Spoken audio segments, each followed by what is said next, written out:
Bismillahirrahmanirrahim. Kali ini di programming multimedia, kita akan coba memahami programming multimedia dengan bantuan studi kasus.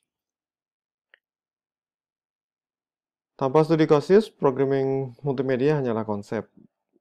Di sisi yang lain, konsep-konsep tersebut bisa dipahami lebih dalam melalui studi kasus.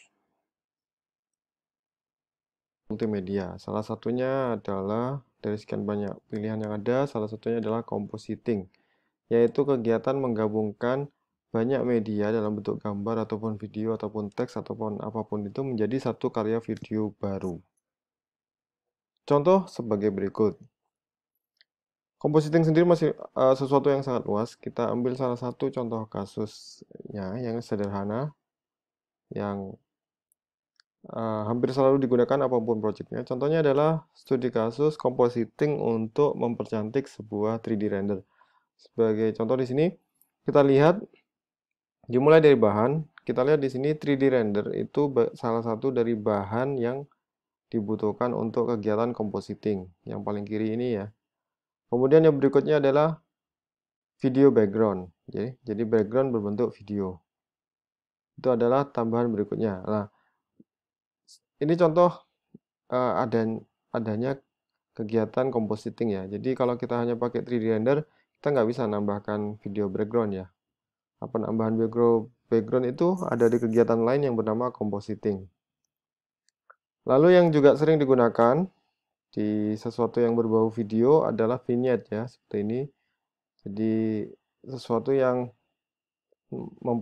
memperkuat komposisi ya, untuk memusatkan perhatian pada bagian titik tengah dari karya video. Kemudian yang biru dan merah ini saya menyebutnya artificial light ya. Jadi sumber cahaya selain putih, dalam hal ini biru dan merah dari arah kanan dan arah kiri, pojok kanan atas dan pojok kiri atas, kiri bawah, yang mewakili warna-warna natural yang ada di dunia nyata, di mana warna natural itu tidak selalu putih. Nah, yang terakhir adalah masking ya, yang berbentuk luma. Maksudnya luma itu sebuah video yang isinya hanya hitam dan putih. Nama lain dari luma, hitam dan putih, luminance. Di mana putihnya itu artinya video tersebut tampil apa adanya, tapi yang hitam itu di crop dari video tersebut terus diubah jadi transparan. Sehingga dari semua bahan ini dengan tujuan masing-masing, melalui sebuah software kompositor, kita bisa mendapatkan sebuah luaran yang seperti ini. Jadi tergabung antara 3D render, video background, vignette, lalu artificial light biru terlihat di sini, merah juga terlihat di sini. Dan ada crop di tengah untuk transparansi. Jadi ini contoh kasusnya, contoh kasus compositing. Jadi ada banyak bahan dari berbagai cara membuatnya termasuk 3D untuk menghasilkan sebuah luaran. Nah, pertanyaannya, gimana cara mendapatkan hasil tersebut? Nah, disinilah programming itu menjadi salah satu opsi untuk mengerjakannya. Di mana programming ini tidak merujuk ke sebuah benda, tapi lebih merujuk ke cara mengerjakan, cara melakukan sesuatu. Bahasa lainnya programming approach, pendekatan programming.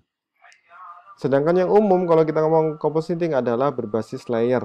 Jadi kita bermain dengan layer-layer. Jadi bahan-bahan tadi yang saya tunjukkan ini dilihat sebagai layer-layer. Sedangkan di programming approach, bagian-bagian tadi itu dilihat sebagai node. Ya. Ada yang menyebutnya node, ada yang menyebutnya nodal. Nah, ini kita bisa main-main dengan aplikasi yang murni compositing.